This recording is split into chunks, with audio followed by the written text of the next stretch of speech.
문제가 되는 땅이 어디였냐면 바로 켄터키 옆쪽에 있었던 이제 미주리입니다. 미주리는 남북전쟁 시작할 때부터 자체 내전 상태에 있었습니다. 네, 그래서 8월 6일에는 그 스프링필드 남쪽에 윌슨 크릭이라고 보이나요? 혹시 네네. 그쪽에 계곡 협곡입니다. 협곡을 일대에 라인에 이제, 따라서. 네, 평가를 내리기엔 전투에서는 분명히 또 누가 이겼습니까? 남군. 남군이 이겼습니다. 근데 전략적으로는 북군이 이겼다라는 평가가 있어요. 왜요? 전투가 끝난 다음에 추격을 해서 미주리를 회복을 하면 됐는데 그걸 못했다는 거예요. 아, 그냥 남동부에 처박혀 있었다. 그렇죠. 전쟁 끝날 때까지 대부분의 지역을 이제 북군이 통제를 하면서 영방에 어떻게 보면 이제 남게 되는 이제 그런 결과로 이어지게 됩니다.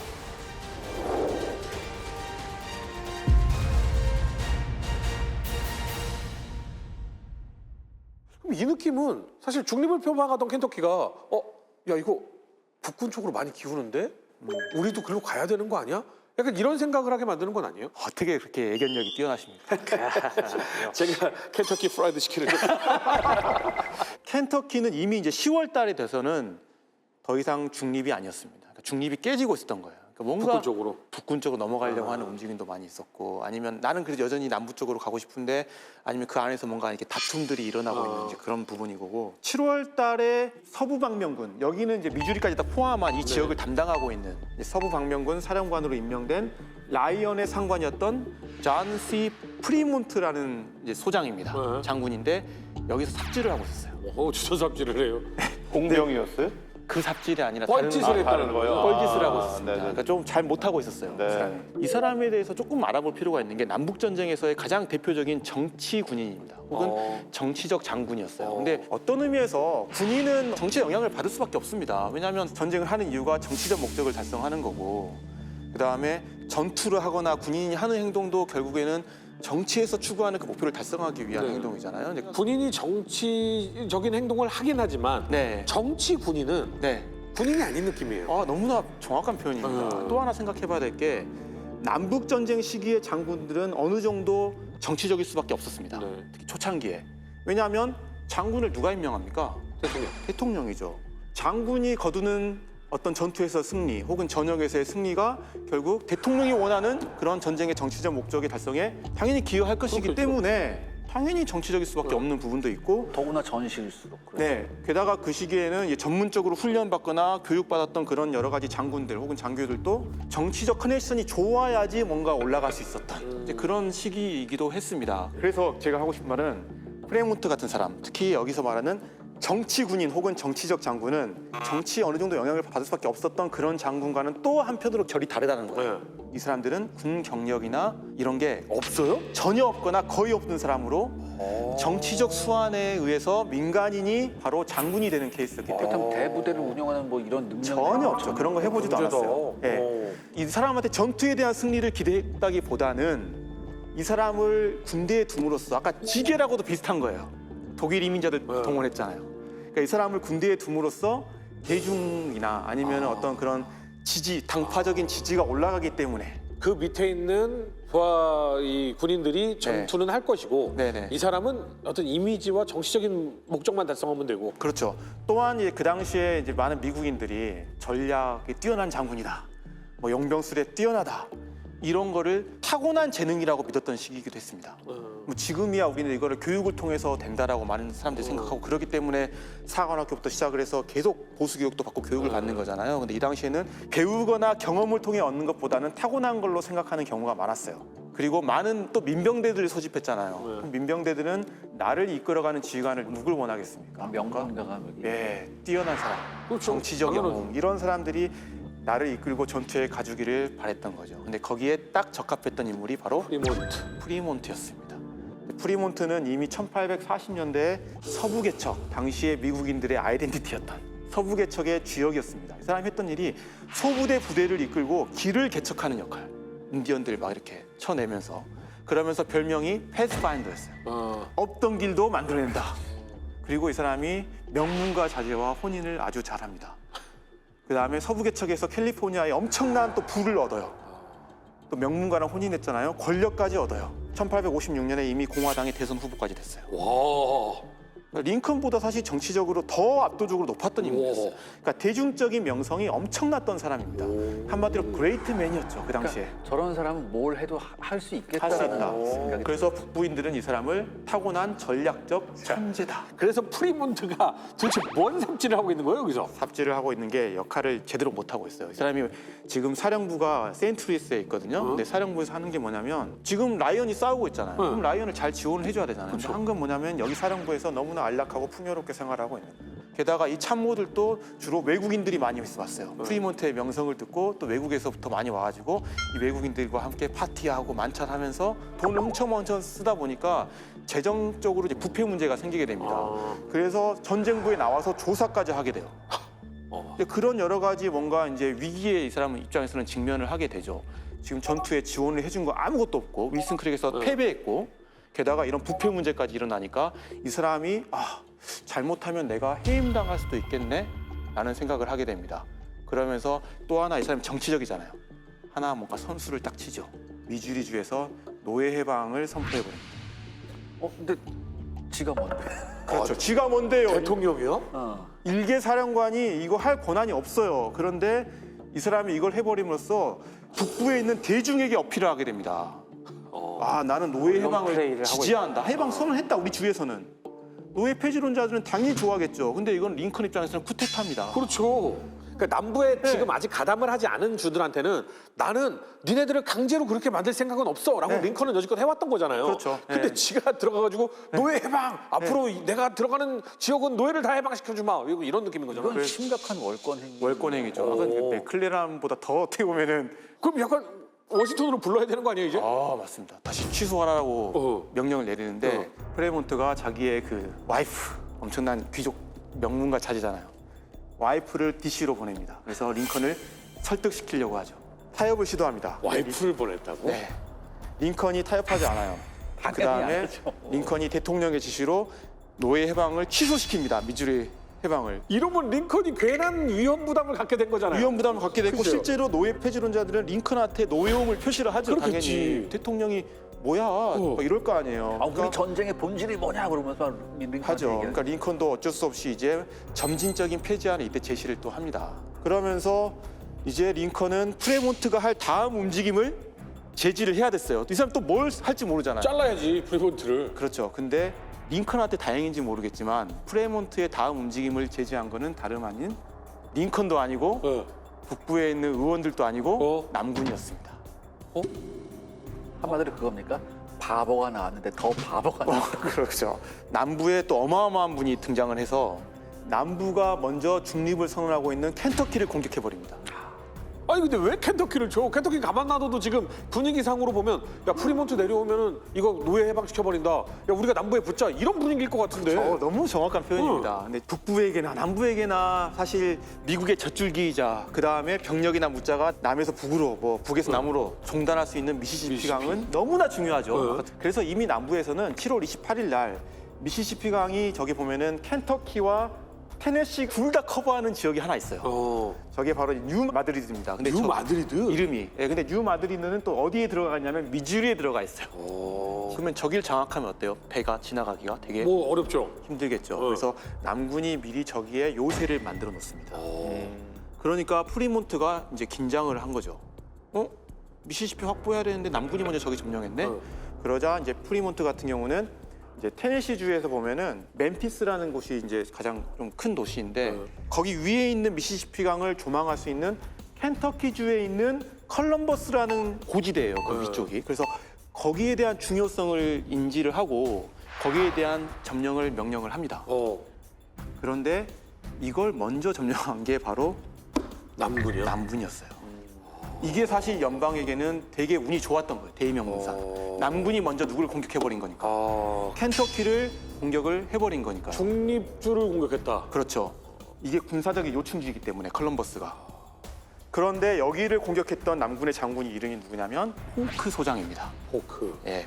이 사람이 점령했던 거는 정치적인 게 아니라 여기에 점령하면 미시시피 강을 통제를 다 할 수 있기 때문에. 그렇죠. 지금 안 그래도 뉴 마드리드도 점령했겠다. 네. 여기까지 점령하면은 완벽하다. 네. 그래서 군사적 목적상 여기를 점령을 합니다.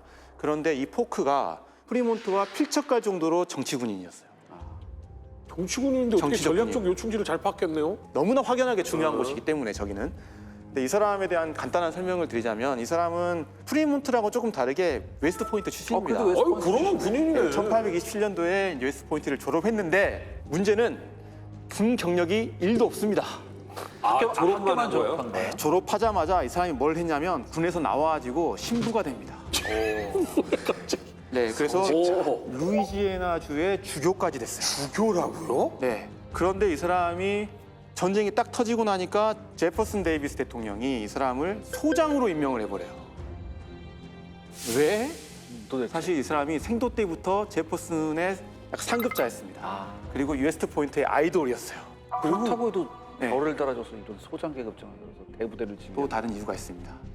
이 사람이 지금 뭘 했습니까? 계속 주교. 주교입니다.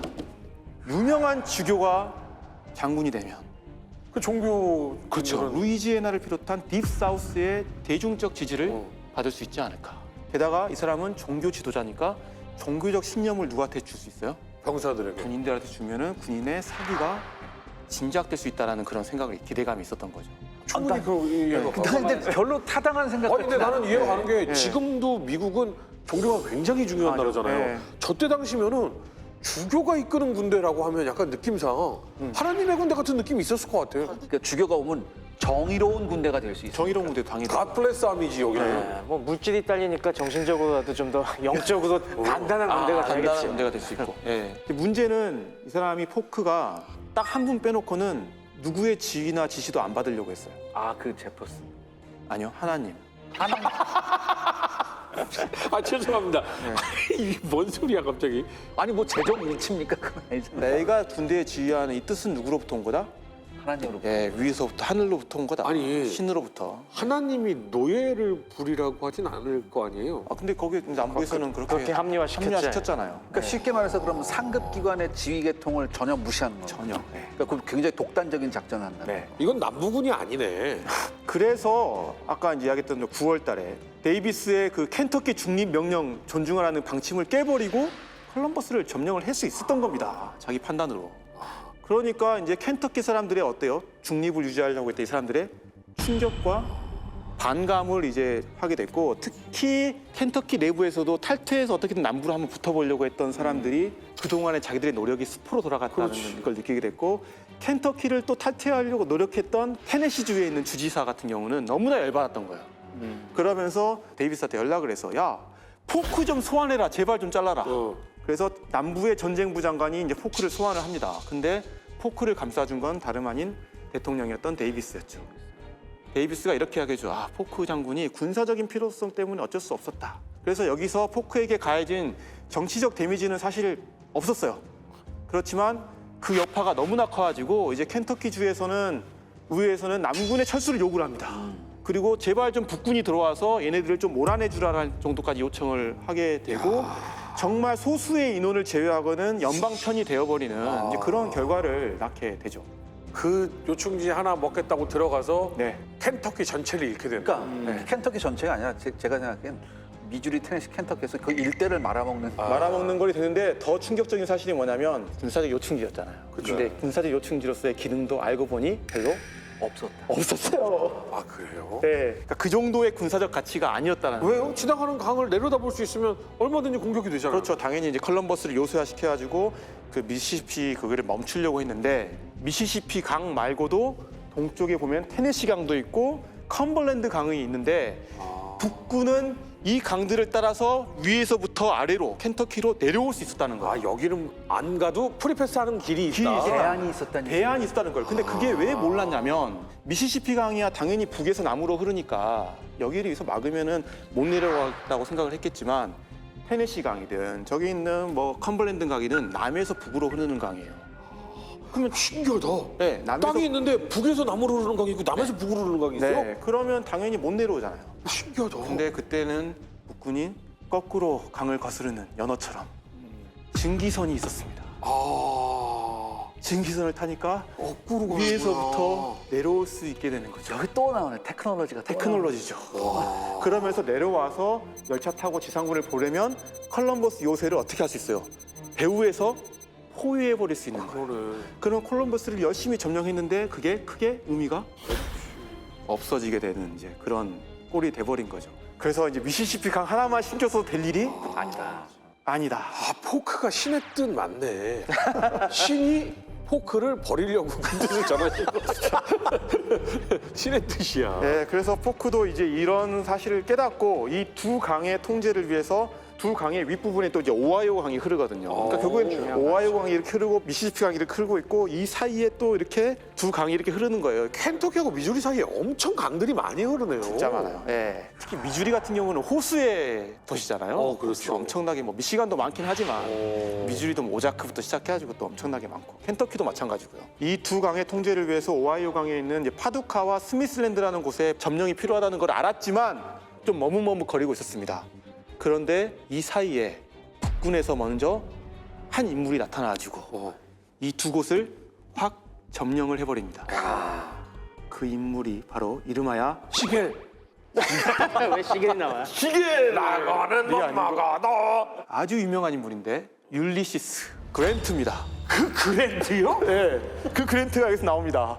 그래서 드디어 이 남북 전쟁의 사실 최대 영웅이라고 볼 수 있는 그랜트가 여기서 드디어. 딱 등장하게 되는 겁니다. 북군의 상징 그랜트, 남군의 상징 리. 딱 리하고 그랜트가 똑같이 전차 이름에 붙잖아요. 그랜트 전차도 있어. 바로 대통령이 됐고요. 또 그랜트 우리 했었잖아요. 그래요? 오키나와 할 때 네. 오키나와에 그랜드 네, 있었어? 그랜트가 중국에 가가지고 오키나와 세 개로 나누자. 네.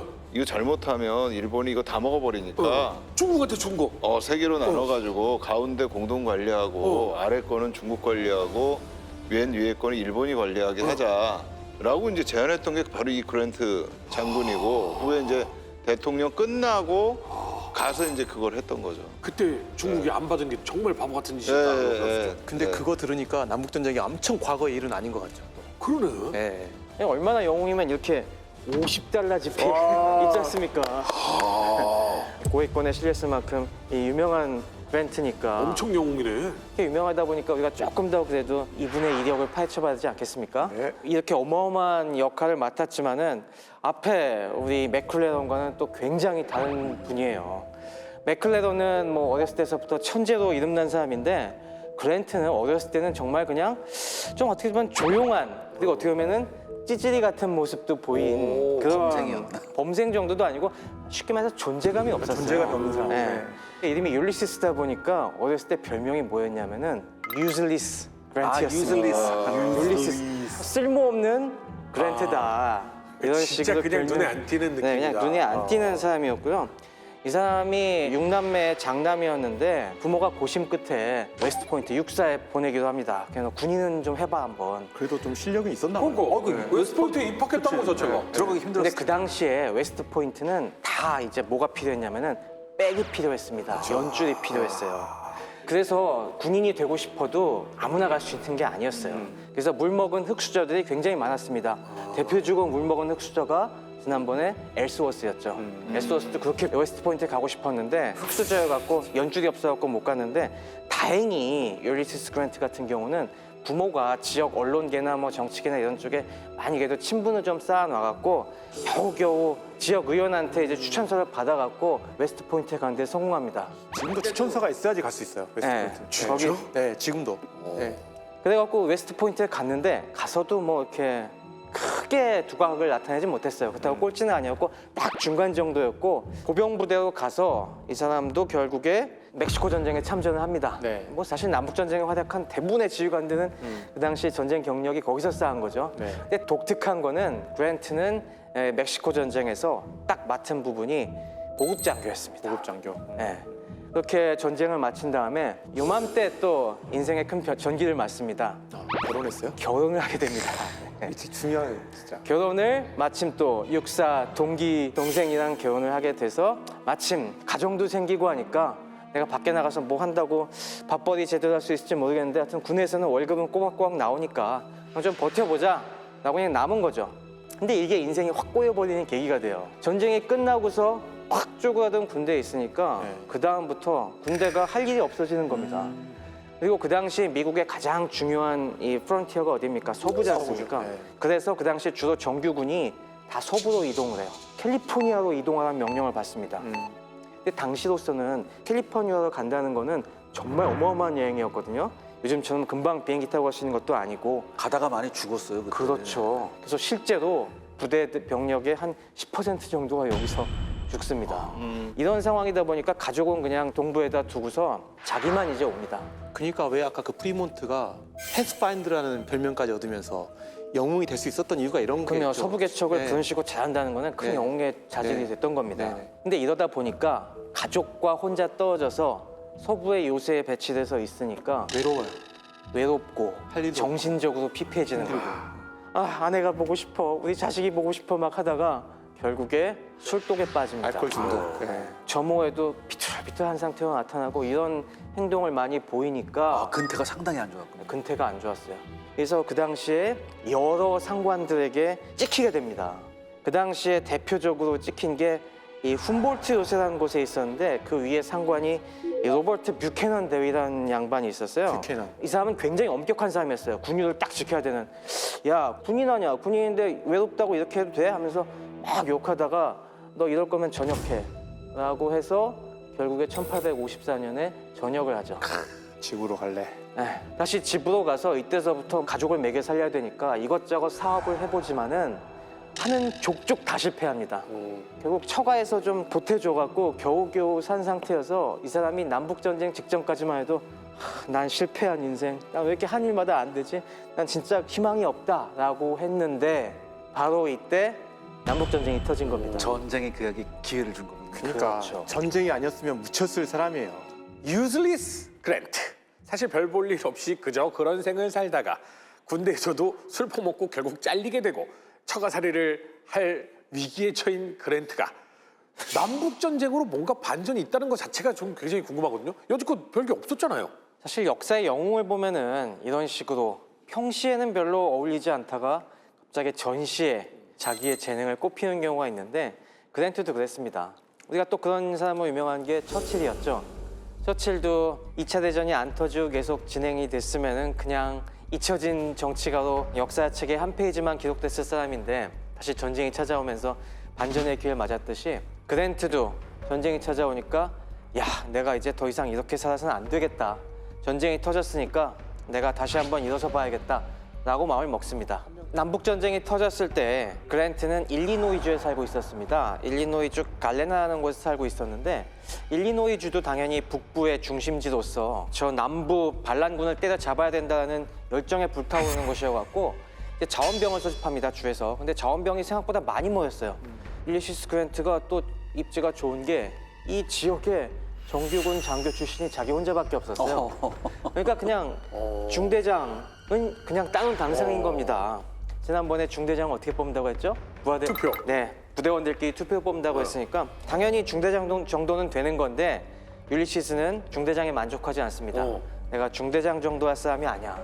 나름 또 야심이 있었네요, 이 사람. 그런데 중대장 이상 가려면 연대장 해야 되지 않습니까? 그렇죠. 근데 연대장은 투표로 하는 게 아니라 주지사가 임명하는 임명을 거예요. 해야 되죠. 네. 그래서 이 사람이 말을 타고서 일리노이주 주도였던 스프링필드로 갑니다. 이건 아까 얘기한 스프링필드랑은 달라요. 미국에는 스프링필드라는 도시가 굉장히 많은데 이제 또 일리노이주에도 스프링필드가 있습니다. 그래서 주지사에게 찾아갑니다. 저 그랜트라는 사람인데 전쟁이 됐으니까 장교 많이 필요하실 거 아니겠어요? 그러니까 저 연대장으로 하나 임명해 주세요. 부탁을 합니다. 그런데 딱 주지사가 좀 기다려봐 이렇게 얘기합니다. 너 술 퍼먹다 잘린 걸로 아는데. 맞습니다. 그랜트가 제대한 이유에 대해서 소문이 이미 쫙 퍼진 상태였어요. 그래갖고 그랜트지 왜 저기 시골에 처박혀 있어? 야, 쟤 술 퍼먹다 잘렸잖아. 이게 소문이 쫙 나 있어갖고 당장 줄 기미가 안 보이니까 여기 말고 딴 데 가자. 해서 그 다음에 오하이오 세시네티로 갑니다. 저한테 연대장 직접 하나 주시지 않겠습니까? 그런데 여기서도 반응이 다 떨떠름합니다. 마찬가지의 반응이 나온 네. 거죠. 이때 이 지역엔 누가 있었냐면 바로 맥클레런이 여기 있었어요. 오하이오 방상. 네, 오하이오. 여기 있으면 네, 아직 거짓말도 안 총사령관 되기 되겠다. 전에. 그리고 또 맥클레런한테도 나쁜 기억이 있었습니다. 맥클레런이 그 전에 그랜트가 캘리포니아에 근무하고 있을 때 한번 찾아간 적이 있었는데 그때 저기 웬 장교가 근무는 안 서고 술 퍼먹고 있어? 라고 한번 본 거예요. 그래서 그때 그 그랜트 그놈 아니야? 하면서 내가 너 뭘 믿고 연대장을 주냐? 하면서 그래서 거기서도 막 이제 거절을 당합니다. 그래도 막 로비를 해요. 당연히 그래도 군에서 친구들이 있으니까 야, 나 좀 하나만 제발 주라라고 해서 기다리고 있었는데 마침 일리노이에서 연락이 옵니다. 그동안 좀 고민해본 주지사가 장교 부족한데 와서 한번 부대 하나 맡아보쇼 라고 연락이 옵니다. 그래서 딱 일리노이에 가서 나한테 어떤 부대를 주나 봤더니 그 당시 제21 일리노이 의용군 연대를 갖다가 맡기는데 이 부대가 딱 부임을 해보니까 아주 말썽꾸러기 부대인 거예요. 야, 이 부대를 도대체 어떻게 간수하지? 라고 하다가 그냥 뭐 그랜트 걔한테 한번 맡겨봐. 뭐 어떻게 할지 모르겠지만은 이렇게 된 겁니다. 근데 그랜트가 여기서 능력을 발휘해요. 이 나사 빠진 연대 연대장으로 부임해서 놀랍게도 얼마 지나지 않아 이 부대를 딱 군기 잡힌 부대로 만들어버립니다. 그러니까 그걸 어떻게 해요? 두드러 패? 한마디로 이제 공포의 외인구단이 된 거예요. 이 사람이 부대 갔다가 휘어잡은 방법은 본인에게도 엄격한 솔선수범을 많이 했다고 합니다. 금주인가요 혹시? 금주를 갖다가 오늘부터 우리 부대는 금주다. 뭐 이런 거 있잖아요. 아니 일단 뭐 이런 거 있겠지. 아침 5시 반에 모이면 항상 40분에 먼저 가서 서 있으면 부하들이 나와가지고 보고 조금 더 빨리 가야겠다. 다음날 가면 또 먼저 와 있고 막 이러면은 부하들이 먼저 따라가게 돼 있잖아요. 그렇죠. 그런 식이죠. 이 사람은 강압적으로 뭘 갖다가 명령을 해서 막 이렇게 저렇게 그냥 솔선수범. 하는 게 아니라 솔선수범을 하면서 뭔가 무게감을 갖고 이렇게 하니까 사람들도 움찔해갖고 말 안 들으면 괜히 어떻게 될 것 같은 맞아요. 그런 약간 카리스마에 눌리는 그런 것들 있지 않습니까? 그래서 훈련도 열심히 받는 이런 부대로 바뀐 겁니다. 그래서 기대도 안 했는데 수주정뱅이로만 알았는데 그랜트가 이렇게 하는 걸 보고서 다른 부대도 좀 맡아볼래? 안 그래도 우리 의용군 고치거리들 많은데 라고 딱딱 주었을 때 군기 잡히게 훈련을 시키니까 인정을 받기 시작한 겁니다. 그래서 이 사람이 임시 준장으로 진급을 해서 이제 여단급 부대들의 지휘를 맡게 됐죠. 이 그랜트가 사실 술꾼은 맞아요. 술꾼은 맞는데 이 사람의 특징이 있습니다. 일할 땐 술을 안 마셔요. 일화가 하나 있어요. 워싱턴에서 조사관이 파견이 돼요. 술 먹다 먹나? 이제 연대장도 되고 여단장도 되고 하니까 조사관이 파견이 되는 거예요. 근데 하필 조사관이 딱 왔었을 때 왜 미국 사람들 보면 이런 거 있죠. 왜 스테인레스 같은 걸로 된 왜 이렇게 요만한 왜 양주 병 있잖아요. 이거를 이 사람이 품에서 꺼내서 마시고 있었어요. 그 장면을 본 거예요. 조사관이. 그래서 딱 와서 당신 지금 뭐 하는 거냐? 또 술 마시는 거 아니냐? 라고 하니까 이 그랜트가 이걸 마시다가 자기 그렇게 줍니다. 마셔보라고. 뭐긴 뭐겠어. 위스키겠지 하고 딱 마셨는데 깜짝 놀라요. 보리 찬데. 사과주였어요. 근데 이게 뭐냐면 당시에 근대적인 그 전투 부대나 이런 데도 술을 마셨어요, 사실. 근데 사과주나 포도주 같은 거는 사기 진작을 위해서 마셔도 되는 술이었거든요. 맥주나 이런 거는. 위스키만 아니면 되는 거였어요, 사실. 근데 위스키가 아니고 사과주를 마시고 있었기 때문에 전 절대 일할 때 위스키 안 마십니다. 그리고 다시 이렇게 하고 넣는 거예요. 그걸 가서 보고를 합니다. 워싱턴에서 내린 결정이 뭐냐면 율리시스는 술꾼은 아닌 걸로 그렇게 결론을 내요. 약간 웃긴 게 이런 느낌이야. 소매치기를 딱 해가지고 돈을 훔쳤어. 근데 이게 소매치기했네. 5만 원짜리는 안 가져가고 1만 원짜리만 가져왔습니다. 이 사람은 소매치기가 아닙니다. 약간 이런 느낌이야. 어쨌든 술은 마신 거잖아. 그 정도는 그 당시에는 뭐 술 정도 취급하지도 않은 굉장히 그냥 약한 음료수 같은 음료수 느낌인 거야. 정도 생각하던 콜라 정도 생각하던 때였고요. 그랜트는 사실 평소에 계속 술 마시는 사람이 아니다. 마셨다면 근데 폭주한 거야. 지금. 이게 이 사람의 성격이랑 큰 관계가 있는데 그때 또 딴 사람이랑 마시는 게 아니에요. 혼자 마셔거든. 혼술이 위험해. 우리가 혼술이 위험하다고 하는 게 바로 이겁니다. 평소엔 되게 얌전하다가 어느 날 갑자기 술 먹었는데 그냥 저 사람이 저런 사람이었어? 이런 모습을 보이는. 그러니까 북의 영웅 그리고 $50의 주인공 정도 되려면 술을 사과주 먹고 그냥 연대 훈련 좀 잘 시켰다고 해서 그러니까. 영웅이 될 리가 없잖아. 전투를 뭔가를 했기 때문 아닌가요? 그렇죠. 저도 궁금한 게 이제 기회는 결국 준비된 자에게 오는 거잖아요. 뭔가 어떤 노력을 하지 않았을까라는 좀 생각을 해보는데 그게 좀 궁금하긴 합니다. 당연히 여기까지만 하면 영웅이 안 됐겠죠. 그쵸. 근데 이 사람에게 또 장점이 뭐냐면은 전쟁터에서 굉장히 냉정합니다. 전쟁터에서 준비되지 않은 지휘관의 가장 큰 문제는 본인이 당황을 해서 막 오버하는 경우가 있지 않습니까? 막 횡설수설하기도 하고 맞지도 않는 명령을 내리기도 하는데 이 사람은 그런 면에서 내색하지 않는 재능이 있었던 거죠. 그리고 또 중요한 것이 이 사람이 아까 어디서 경력을 쌓았다고 했습니까? 멕시코 전쟁이나 그런 데서 보급 장교로 많은 경력을 쌓았기 때문에 이 사람은 이기는 전쟁을 만들 줄 아는 능력이 있었습니다. 현대전으로 오면서 점점 중요해지는 게 뭡니까? 전쟁에서 용맹하게 싸우는 장교도 중요하지만은 준비를 착실히 해서 보급품도 많이 쌓고 적시에 이걸 투입을 해서 적을 압도하는 이런 용병을 펼쳐야 되는데 이런 면에서 그랜트가 안목이 있었다는 것이죠. 그러니까 초급 장교였지만 후방에서 이제 보급도 관리하고 이런 걸 통해서 전쟁을 좀 크게 볼 수 있는 안목을 길렀다라는 거죠. 그렇죠. 네. 그래서 이후로 상승 장군이 됩니다. 거의 모든 전투에서 위에서 원하는 승리를 착착착착 적시에 갖고 와요. 그런 식으로 계속 승전보를 보고하기 시작합니다. 맥클레런은 여기서 지금 버지니아 앞에서 쳐들어간다 놓고는 저렇게 맨날 거들목만 빼고서 가지도 않는데 저 멀리 서부에서 작지만은 계속 승전보가 들려오는데 이번에 누가 승전했나? 그랜트요. 그랜트가. 이번에 또 승전보. 또 그랜트입니다. 누구야? 그랜트요. 하니까 링컨이 굉장히 승리의 목이 말라 있을 네. 때 그랜트는 작지만 착실한 승리를 착착착착 쌓아 올리면서 그동안 짓눌려진 수많은 악평들을 잠재워가고 있었던 거죠. 원래 이제 그랜트가 일리노이주 카이로라는 곳에 위치를 해 있었습니다. 네. 카이로가 사실 이제 미시시피강 바로 또 옆이거든요, 여기가. 남군이 이제 컬럼버스를 점령을 하자. 저기도 점령해야 되는데라고 했었던 아까 오하이오강에서 테네시강과 그다음에 컴벌랜드로 가는 그 길목에 있었던 저기 있는 파두카, 그다음에 스미스랜드 이곳을 그랜트가 먼저 선점을 해버리는 겁니다. 여기서 등장한 게 그랜트. 그렇죠. 네. 근데 사실 그랜트도 이 두 개를 딱 점령하고 여기서 테네시강을 통해서 내려가서 남군을 포위할 수 있다는 것을 아직 잘 몰랐던 상태였어요. 근데 그래도 뭔가 안목이 있으니까 이 두 곳은 나중에 필요하겠구나라고 생각하고 확 점령을 해버린 거죠.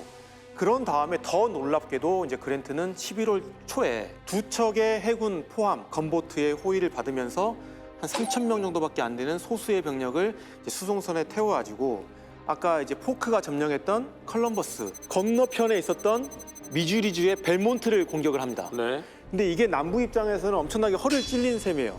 왜냐하면 전혀 북군이 미시시피강 따고 내려올 거라고는 예상도 못했거든요. 우리가 컬럼버스를 장악하고 있으니까 당연히 통제할 수 있을 거라고 생각했는데 그랜트가 기습 공격을 해버린 겁니다. 그래서 벨몬트를 함락을 시켰고 너무 들뜬 나머지 사실 이제 아까 의용군이라고 이야기하셨는데 뭐 잘 잡았다고 했지만 여전히 이제 군기나 아니면 훈련이 좀 부족했던 상태에서 부하들이 여기를 또 약탈을 또 하게 됩니다. 약탈을요? 네, 그러니까 그랜트가 통제가 좀 안 되는 부분도 분명히 있었던 거죠. 그러면서 컬럼버스에 있었던 남군이 훨씬 더 병력이 많았거든요. 그러면서 그랜트군을 이제 역포위를 해버린 겁니다. 그리고 그랜트군이 타고 왔던 배까지 다 차지를 하게 되죠. 그러자 이제 그랜트의 부하들이 야, 우리 이제 포위당했으니까 항복합시다. 어쩔 수가 없습니다. 어떻게 도망갈 방법이 없습니다. 여기 다 이쪽 주변은 다 남부 땅이고 어떻게 갑니까? 배 타고 가야 되는데 배도 없어졌지 않습니까? 근데 그랜트가 이때 또 의지를 보이죠. 야, 우리가 지금 여기서 뚫고 들어왔으니까 우리는 다시 뚫고 나간다. 나 따라 해라. 나 배가 따라 와라. 없는데? 배를 다시 빼앗아요. 배를 또 빼앗아. 네, 그것도 남부 입장에서는 예상치 못했던 거예요. 당연히 포위하고 있으니까 항복하는 건 시간 문제라고 생각했고 방심을 했던 거죠. 게다가 때마침 북부에 또 해군이 내려와서 도움을 또 줍니다. 그래서 결국 그랜트가 이제 배를 뺏고 다시 이제 탈출을 해서 다시 이제 카이로로 돌아가게 되는 거죠. 그래서 결론적으로 이야기 드리자면 그랜트가 이제 원래는 사실 벨몬트를 뺏은 다음에 어디까지 공격하려고 했냐면 컬럼버스를 빼앗으려고 했어요. 그랜트의 목표는 더 큰 목표를 가지고 있었죠.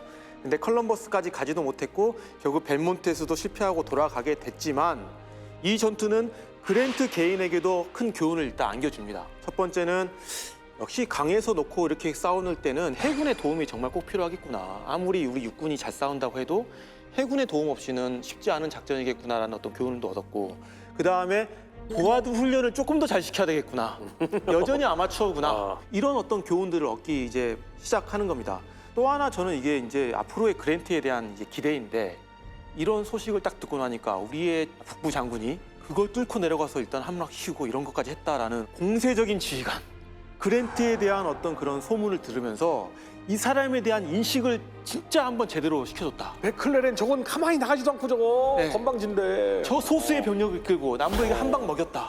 야, 쟤한테 17만을 주면 어떻게 될까? 네, 이제 이런 기대감을 이때부터 사람들이 갖기 시작하는 거죠. 북군에서 처음이네요. 처음이죠, 네, 진짜. 예. 라이언이 잠깐 성공했던 것 빼고는 그렇죠. 네네. 처음이네요. 느낌상 듣다 보면 잠룡인 그랜트가 정말 아무도 신경 안 쓰던 그랜트가 꼬리를 살짝 흔들면서 꿈틀하는 모습을 보여줬잖아요. 근데 처음에 우리 시작할 때 북의 그랜트, 네. 남의 리 이렇게 얘기했잖아요. 그러면 리 장군도 이때 당시에는 잠룡으로 꿈틀을 하기 전이에요? 리 장군이 아직 좀 전입니다. 그러니까 리 장군 같은 경우는 연방군에서 이제 계급이 원래 대령이었음에도 불구하고 남부에 합류하자마자 그 명성을 이제 알고 있었던 남부에서 저번에 이야기했던 5호 대장군에서 세 번째 반열에 올랐어요. 오. 심지어 그때 당시 최선임이었던 존스턴보다 높은 순위였거든요. 그래서 했던 일이 뭐냐면 데이비스의 군사 자문, 밀리터리 어드바이저를 했었습니다. 조금 위기 때마다 뭔가 너 가서 좀 처리해라는 어떤 그런 역할을 했습니다. 특히 이제 웨스트 버지니아 같은 데서 북부로 다시 넘어가려고 하자 이때 방어를 하라라고 하면서 이제 보냈던 게 로버트 리인데 사실 로버트 리가 여기서 맥클레란한테 졌어요. 그래서 어떤 명성에 좀 흠집을 얻기도 했고 그 다음에 61년 중반에는 또 해안이 뭔가 위협받으니까 아틀란틱 이쪽 해안이 대서양 쪽에 이때 또 로버트 리를 보내가지고 찰스턴이든 뭐 사바나든 이쪽에 있는 해안 방어를 해라라고 하면서 또 로버트 리가 갑니다. 그러니까 군사 자문 역할을 하면서 소방수의 역할을 나름 하고 있었는데 도드라진 활약은 이 당시에는 없었다라고 좀 볼 수 있을 것 같아요. 네. 그럼 지금 이제 얘기를 쭉 들으면서 해군에 대한 이야기가 스몰. 네. 야 이거 해군 없이는 안 되겠는데 해군이 꼭 필요한데라는 얘기가 지금 나오고 있거든요. 좋습니다. 그러면 저희 역전다방의 시선을 바다로 한번 향해 보도록 하겠습니다. 해전인데요. 남북 전쟁과 해전이라는 조합이 사실은 안 떠올라요. 아나콘다 할 때 그냥 봉쇄하는 느낌으로만 생각을 했는데 아니 남북 전쟁에 해전이 있었어? 영화에도 별로 안 나와요. 그쵸. 네, 남북전쟁. 다 언덕 위에서 말하고 대포가 네. 싸우는. 빰빠라빰빰빰빰 이렇게 싸우는 행진에서 것만 나오는 것만 네. 있지 사실은 해전에 대한 건 거의 없죠. 자 그러면 우리가 미 해군 하면 딱 떠오르는 게 뭡니까? 쇼미더머니? 항공모함 필요해? 몇 대 필요해? 한 100대 찍어줘? 이런 느낌이잖아요. 근데 이 시작이 남북 전쟁이에요? 그렇습니다. 이 미 해군도 사실 우리가 1812년 전쟁 때 전 세계를 호령하던 영국 해군에게 깨지는 것만 보고 사실 초라했죠. 초라했는데 이 남북 전쟁을 계기로 해서 미 해군이 어마어마하게 질적으로 양적으로 성장하게 됩니다. 남북 전쟁이 시작될 때는 미 해군의 존재가 그렇게 크진 않았어요. 네. 물론 뭐 워낙 바다를 면하고 있는 나라니까 전 세계로 뻗어나간 노력은 계속하고 있었죠. 당장 이 남북전쟁 이전에 어떤 일이 있었습니까? 페리 제독이 흑선을 끌고 태평양을 건너가서 일본을 강제 개항시키고 아시아까지 해군력을 투사는 하고 있었는데 양적으로 매우 미흡했어요. 당시에 1861년 4월 기준으로 미 해군이 군함이 한 90척 정도가 있었는데 이 중에 48척은 이게 개장을 하고 있거나 이미 구식화돼 갖고 현역에서 못 쓰는 상황이었고 28척은 해외에 나가 있어 갖고 막상 본거지에는 몇 척 없는 상황이었습니다. 그런데 지금 전쟁이 딱 터지고 나서 아나콘다 작전에 의해서 어떻게 하기로 방침을 세웠습니까? 둘러싸기로. 그렇죠. 남부의 해안을 갖다가 봉쇄해야 되니까 이때부터 난리가 난 겁니다. 미 해군이 전쟁 딱 직전에는 규모가 10,000명이 안 됐습니다. 장교가 한 1,200명 그리고 병사가 한 7,600명 정도밖에 안 됐었는데 링컨이 우리 해군도 지금 확충을 해야 됩니다라고 강력하게 주장을 합니다. 이 계획에 따라서 불과 2달 만에 장교가 2,000명, 병사가 13,000명으로 증가합니다. 이런 인력 증강뿐만이 아니라 동시에 군함들도 어마어마하게 확충하기 시작합니다. 그래서 뭐 당장 이 1860년 연말까지 급한 대로 여러 가지 상선이나 그런 걸 사서 개조하기도 하고 새로 건조하기도 해갖고 무려 200여 척 이상을 갖다가 새로 확보하는 이 계획에 투입을 하기 시작하고요. 그뿐만이 아니라 질적으로도 이제 전쟁의 흐름이 바뀌고 있습니다. 해군도 과거에 우리가 나폴레옹 시대 범선들이 가면서 빠방 이제 전연함들끼리 포격을 주고받는 거에서 점점 탈피하고 있는 상황이었기 때문에 이거에 맞는 수많은 새로운 테크놀로지도 적극적으로 수용하기 시작합니다. 아까 그 미시시피강 얘기를 할 때 저희가 강을 거꾸로 거슬러 올라가는 증기선이 이제 개발이 됐다 이 얘기를 했었잖아요. 네. 근데 지금 전투에서는 아직까지도 영국이나 미국이 싸웠던 그 범선들이 양쪽으로 대포를 쏘는 이 전열함을 그대로 사용을 하고 있는 거예요? 네. 이 정리를 좀 한번 해주시죠. 이 전열함 얘기를 제가 말씀드릴게요. 네네. 그러니까 옛날 서구의 해군은 보면은 이제 고대 이래로 근세 때까지 갤리선을 썼어요. 노를 져가지고 네. 이런 도 타고 돌아가지고 갤리선을 썼는데 이때 싸우는 형태가 뭐냐면 뱃머리를 상대편 쪽으로 향하게 하는 거예요. 포를 쏘면서 가서 일단은 적 배를 들이받고 난 다음에 병사들이 건너가서 백변정사하는 거예요. 이게 15세기가 되니까 뭐냐면은 배에 함포가 실리게 됩니다. 문제는 그때 함포들을 자유자재로 움직일 수 없었거든요. 그래서 가장 좋은 방법이 뭐냐면 배 옆쪽으로다가 이렇게 함포를 쭉 배치할 수 있었죠. 그래서 이런 배들이 나왔어요. 그러니까 옛날같이 뱃머리를 적 쪽으로 향하게 되면은 함포를 쏠 수가 없죠. 그렇죠. 그러니까 어떻게 돼요? 적을 만나면 배를 돌리죠. 돌려야 돼요. 그래서 열을 길게 서야 된단 말이에요. 이때부터 이제 전열함이라는 게 나오는 건데 이게 영어로는 ship of the line, 즉 줄 서는 배라는 뜻이에요. 오브 더 라인. 전열함의 이제 조상이 누구냐면 갤레온선이라고 있어요. 이게 갤레온인데 이게 원래 갤레온은 예전부터 great ship, 가지고 위용함이라고 불렸었어요. 이게. 근데 이 갤레온은 제가 방금 말씀드렸잖아요. 위용함이라고. 그러니까 이 근세까지의 전쟁에서 중요한 게 뭐냐면 일단은 시각적으로 엄청난 효과를 줘요. 위용이 그러니까 갤레온이 딱 나왔을 때 어떻게 하냐면 일단 포수가 100문이에요. 3층까지 해서 100문 딱 하고 그다음에 뱃머리에도 뭐 어마어마한 조각상 막 유니콘 뭐 이렇게 앞발 들고 맞아, 있고 맞아. 박쥐 날고 뭐 용카 이러고 있고 그래. 선수상은 그거잖아요. 그 나중에 그 바다에서 노래 불러가지고 선원들 빠뜨리는 거 막아주라고. 그래서 지원하는 그 그렇죠. 모양으로. 그러니까 이런 걸 처음에 갖고 나왔어요. 그래서 이렇게 막 싸웠는데 하다 보니까 이게 돈이 너무 많이 든 거예요. 왜냐하면 가다 보면 우리가 위용을 더 과시해야 된다 해서 더 아름답고 웅장한 조각상을 뱃머리에 놓잖아요. 그렇죠. 근데 이게 놓다 보니까 배 전체 하중의 절반을 잡아먹는 거예요. 아, 뱃머리가? 네. 그래서 이게 한마디로 사하중이잖아요. 이거 안 되겠다. 그 다음에 이것만 없으면 배의 건조 비행의 3분의 1을 절약할 수 있어요. 와, 그리고 얘 때문에 대포를 더 많이 못 싣는 거예요. 그러네. 네, 그래서 아야 이거부터 치우고 우리가 배를 조금 더 효율적으로 날렵하게 만들어야겠다라고 해서 이제 이런 것들이 없어지기 시작합니다. 갤리온에서 없어지기 시작하고 들이받으려고 하면 선장이 받지 마. 그러니까 이거 얼마짜린데 그러는 거예요 이게. 그래서 이게 다 없어져 버려요. 다 없어지고 나서 2층 갑판에 약 한 70문 전후로 해서 이제 대포를 싣는 그런 함선들이 점차 표준으로 자리를 잡습니다. 그래서 이게 1650년대부터 해서 1850년까지 한 200년 기간 동안 대충 이런 배들이 자리를 잡으면서 이게 전열함의 기본이 되죠. 전 세계를 이 배들이 휩쓸고 다닌 거잖아요, 그러니까. 그렇죠. 지금 표를 제가 하나 보여드릴게요. 전열함의 기준이 뭐냐면 대충 대포의 수였어요. 얼마만큼 대포를 탑재하고 있냐.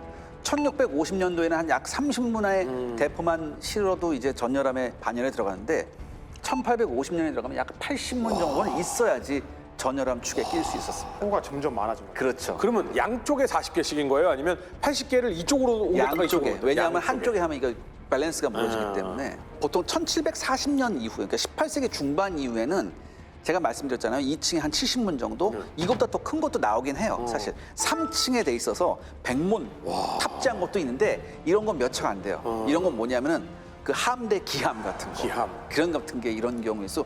보통은 뭐 이렇게 대충 이런 와, 정도였는데 진짜 이게 그때 당시에 이 그냥 일반 시민들이 이렇게 바라보면 네.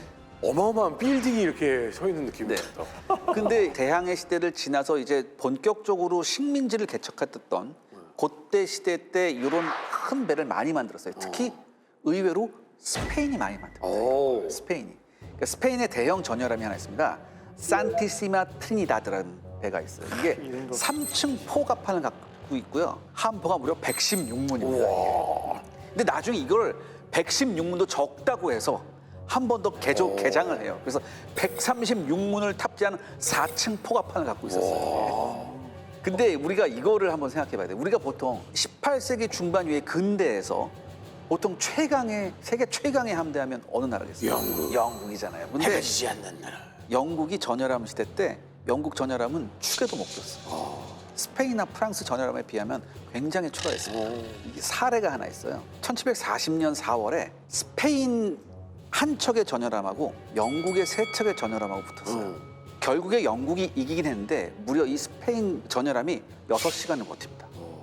이게 뭐냐면은 그때까지 영국제 전열함의 건조 기술이 별로 안 좋았습니다.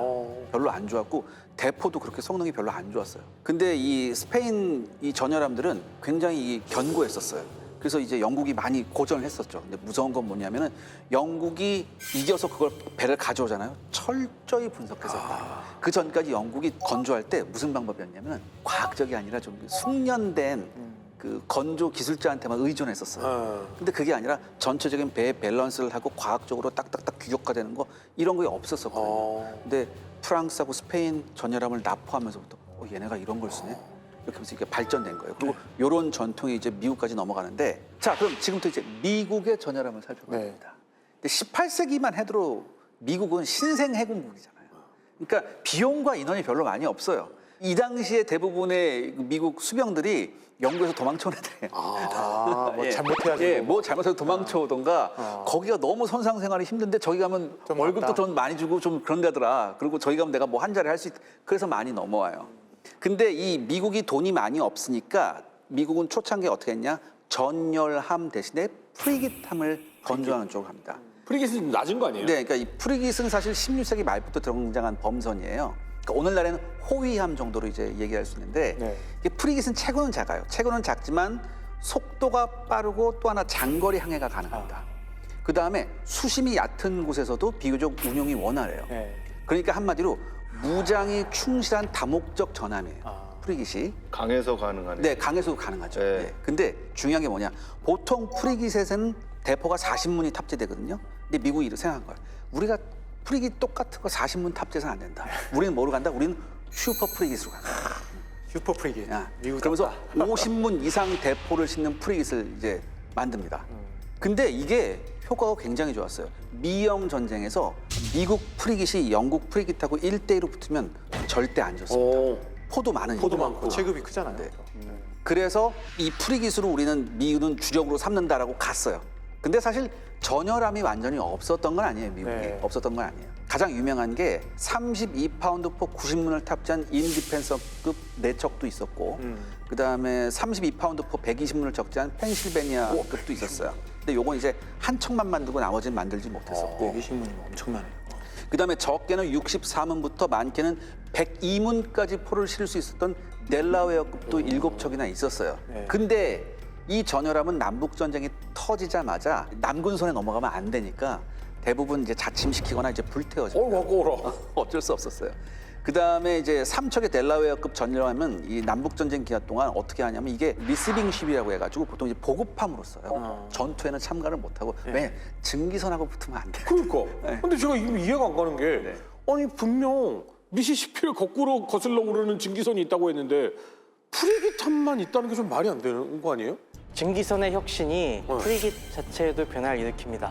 프리깃에 증기가 들어가? 이제는 프리깃에 새로 건조하는 프리깃에는 증기관을 탑재하기 시작합니다. 원래 처음에 증기선은 어떤 거였습니까? 외륜선이었죠. 옆에 보면은 큰 이런 물레바퀴가 있어갖고 물레바퀴. 물레 바퀴를 돌려서 앞으로 가는 거예요? 그렇죠. 그 뒤에 곧바로 혁신이 나온 것이 스크루. 물속에서 프로펠러 돌려갖고 이걸로 추진하면은 더 빨리 나갈 수 있다는 걸 알게 돼요. 남북 전쟁에서 드디어 등장하게 되는 철갑선, 잠수함, 어뢰 이런 것들을 먼저 시도하게 됩니다. 정말 중요한 포인트인 것 같아요. 궁여지책으로 내놓은 것들이 다 기상천외한 것들이 나오죠. 남북 전쟁은 특히 해군에 있어서 군사 혁신의 시발점입니다. 드디어 이제 제대로 한번 석탄 공급소가 될 곳을 한번 공격해보자 라고 하면서 찰스턴과 조지아주의 사바나 네. 동시에 공세할 수 있는 저기만 가지고 있으면 이 두 항구를 일거양득으로 가질 수 있는 포트 로얄이라는 곳으로 원정을 하기로 결정을 합니다.